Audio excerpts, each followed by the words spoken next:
सभी भाई बहनों को जय मसीह की। आज हम लोग जक्कई के जीवन के बारे में देखेंगे और सब लोग जक्कई के जीवन के बारे में बहुत बार पढ़ चुके हैं। मैं भी एक बार पढ़ूंगा। लूका उसका 19 अध्याय 1 वचन से 10 वचन तक। वह यरीहो में प्रवेश करके जा रहा था। वहाँ जक्कई नामक एक मनुष्य था जो चुंगी लेने वालों का सरदार था और धनी था। वह यीशु को देखना चाहता था कि वह कौन सा है, परंतु भीड़ के कारण देख न सकता था क्योंकि वह नाटा था। तब उसको देखने के लिए वह आगे दौड़कर एक गुल्लर के पेड़ पर चढ़ गया, क्योंकि यीशु उसी मार्ग से जाने वाला था। तब यीशु उस जगह पहुंचा, तब ऊपर दृष्टि करके उससे कहा, हे जक्कई, झट उतर आ, क्योंकि आज मुझे तेरे घर में रहना अवश्य है। वह तुरंत उतरकर आनंद से उसे अपने घर में ले गया। यह देखकर सब लोग कुड़कुड़ा कर कहने लगे, यह तो एक पापी मनुष्य के यहाँ जा उतरा है। जक्कई ने खड़े होकर प्रभु से कहा, हे प्रभु, देख, मैं अपनी आधी संपत्ति कंगालों को दे देता हूँ। यदि किसी का कुछ भी अन्याय करके ले लिया है तो उससे चौगुना फेर देता हूँ।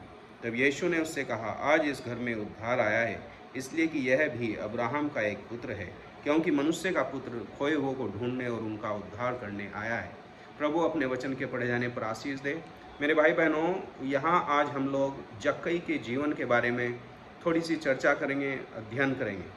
और जो मैं बाइबल में से पढ़ रहा था तो मैंने जक्कई के जीवन के बारे में 10 बातें नोट की।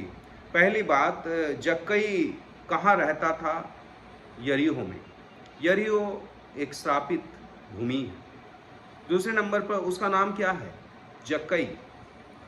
जक्कई, जब मैं इसका शाब्दिक अर्थ देख रहा था तो इसका मतलब है शुद्ध, प्योर या इनोसेंट। तीसरी बात, हम लोग इस जक्कई के जीवन के बारे में देखते हैं। वो एक श्रापित भूमि में था, उसका नाम जक्कई था। श्रापित भूमि में होने के बावजूद उसका नाम बड़ा प्यारा था। और तीसरी बात है, वो चुंगी लेने वालों का सरदार था। उसकी जो देखो, उसकी जो पोजीशन है वो एक चीफ कलेक्टर की है, चीफ टैक्स कलेक्टर। वो चुंगी लेने वालों का सरदार है। और फाइनेंशियल स्थिति क्या है उसकी? बड़ा धनी है, गरीब नहीं है, धनी आदमी। और अगर आप उसका फिजिकल स्टेटस देखेंगे तो आप देखेंगे तो वो नाटा है। उसमें एक कवि है, क्या है वो? नाटा है। और उसकी स्पिरिचुअल कंडीशन अगर आप देखेंगे तो बाइबल बताती है, लोग क्या कह रहे हैं कुड़कुड़ा कर, ये तो एक पापी आदमी है। एक पापी आदमी के घर चले गया तो पापी आदमी, ठीक है। और उसकी जो अंदर की अंदरूनी स्थिति है वो क्या है? वो अन्यायी है। वो खुद कह रहा कि अगर मैंने किसी का अन्याय से ले लिया तो उसे वापस कर देते हैं। वो इस बात को स्वीकार कर रहा है कि वो बेईमान आदमी है। ये उसकी अंदर की स्थिति है।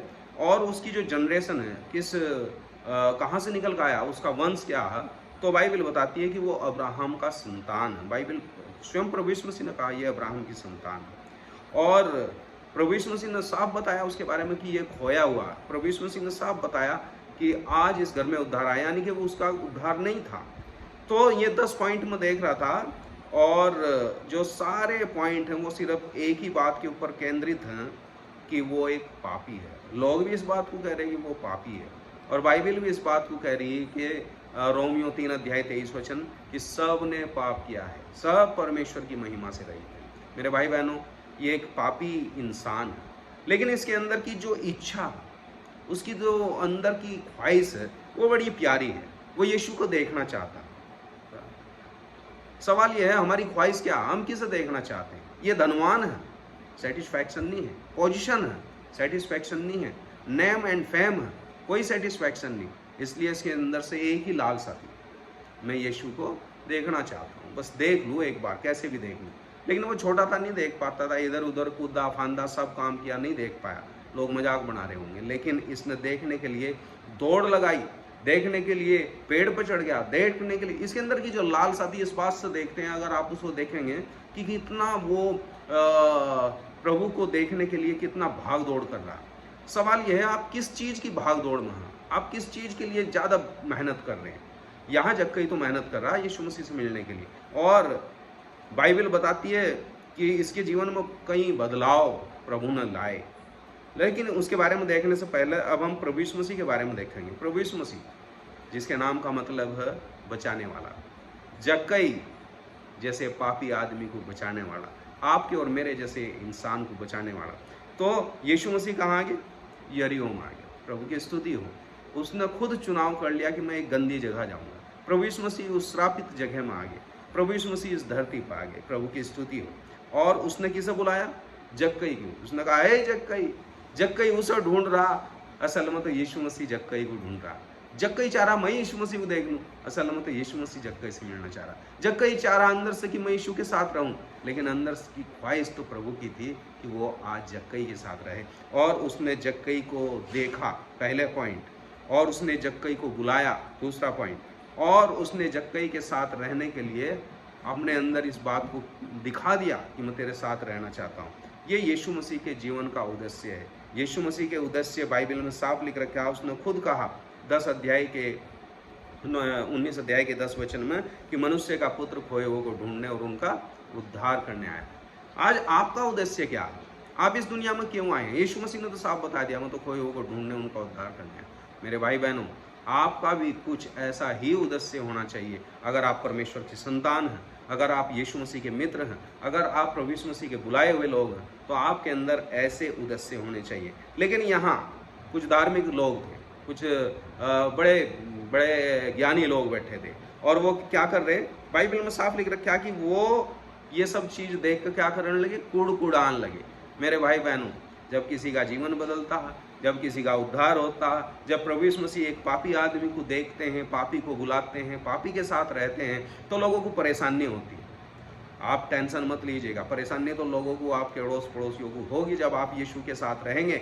हाँ, और यहाँ बाइबल में लिख रखा है वो कुड़कुड़ाने लगे, नंबर 1, और नंबर 2 वो दोष लगाने लगे। ना केवल जक्कई के ऊपर दोष लगा रहे कि ये एक पापी आदमी है, बल्कि यीशु मसीह के ऊपर भी दोष लगा रहे कि ये पापी आदमी के साथ रहता है। ये हमारे प्रभु की महानता है, वो पापी के ही साथ रहता है।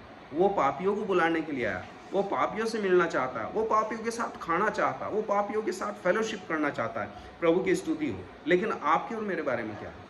क्या हम भेदभाव करते हैं? क्या हम बुरे आदमियों से मिलने में हिचकिचाहट करते हैं? मेरे भाई बहनों, अगर ऐसा करते हैं तो यीशु मसीह का गुण आपके अंदर दिखाई नहीं दे रहा। यहाँ बाइबल बताती है जब यीशु मसीह ने जक्कई को बुलाया तो बड़े आनंद से उसके पास आया, उसके अंदर एक खुशी थी। मेरे भाई बहनों, जब प्रभु यीशु मसीह आपको बुलाते हैं, क्या आपके अंदर खुशी है? क्या आपके अंदर लगाव है? क्या आपके अंदर जोश है? क्या आपके अंदर उत्साह है? अगर नहीं है तो आज आप सोचिए, आप किससे मिलना चाहते हैं? आप किसे देखना चाहते हैं? आप किसके पीछे भाग रहे हैं? मेरे भाई बहनों, यहाँ जक्कई के जीवन की एक बड़ी खूबसूरत बात है। जक्कई पहले लेने वाला था, जक्कई पहले लेने वाला था, सिर्फ रिसीव करता था, लेकिन अब जक्कई देने वाला बन गया। प्रभु आपके और मेरे जीवन में क्या बदलाव देख रहे हैं? ये संसार आपके और मेरे जीवन में क्या बदलाव देख रहा है? ये जो हमारे आस पड़ोस में लोग रहते हैं क्या बदलाव देख रहे हैं? यहाँ एक चौथी कैटेगरी के लोग और हैं। हमने देख लिया जक्कई के बारे में, हमने देख लिया यीशु मसीह के बारे में, हमने देख लिया धार्मिक अगुओं के बारे में, लेकिन यहाँ कुछ और भी लोग जो शायद बेचारे गरीब थे, शायद परेशान थे, शायद बहुत ज़्यादा शोषित लोग थे।